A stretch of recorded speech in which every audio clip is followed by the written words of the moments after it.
How good are you at managing the finances in your business? Is it something that you absolutely love to get your teeth into, or is it one of those things that makes you feel as though you don't really know what you are doing and you just wish somebody else would take it all off your hands? What I see constantly is an awful lot of avoidance when it comes to the financial side of business.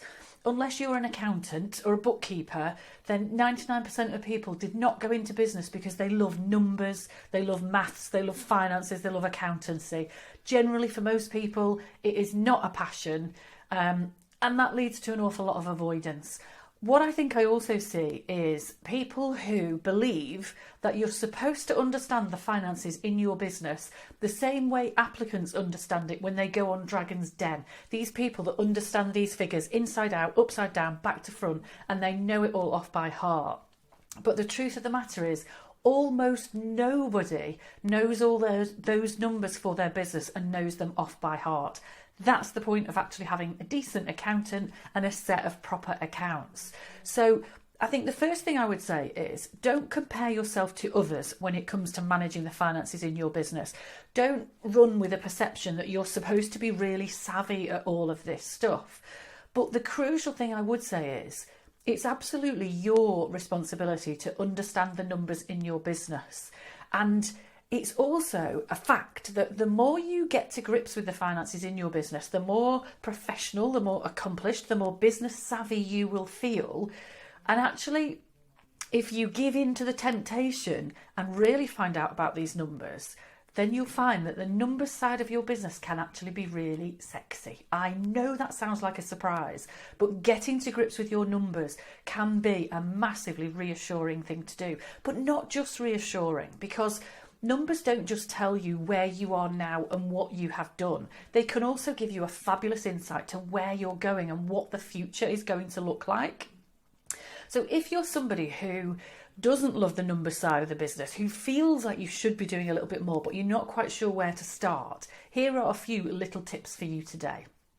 The very first one is to build a really good relationship with your accountant. Your accountant should be one of the best assets that you have in your business. There are a lot of accountants who, for want of a better phrase, are box tickers.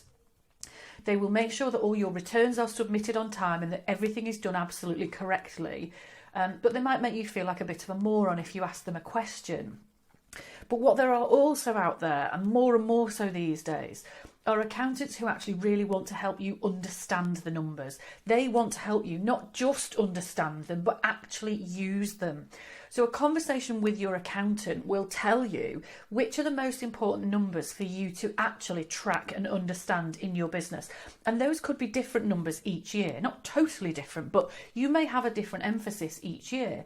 So it might be that your big focus is on turnover. Now, we all know turnover is vanity, profit is sanity. But if you're in a position where you're struggling to cover all your overheads, then actually turnover may well be one of the most important numbers for you. It might be that what you're actually looking to do is to streamline and improve your customer base. So you may well be looking at things like your margins. Can you increase the profitability without having to increase the workload or the level of sales? So there's a lot of different things that you can measure. Things like tracking your cash flow, which is one of those things I know that so many people avoid because they say it's a finger in the air, I don't understand, I don't see the point. But actually, when you understand how to forecast your cash flow, then you've got huge reassurance, but also huge input into the future of your business. And your accountant can help you with all of that stuff. If you are using cloud-based accounting software, which, to be honest, I think you've got a slight screw loose if you're not doing that these days. The cloud stuff is so straightforward.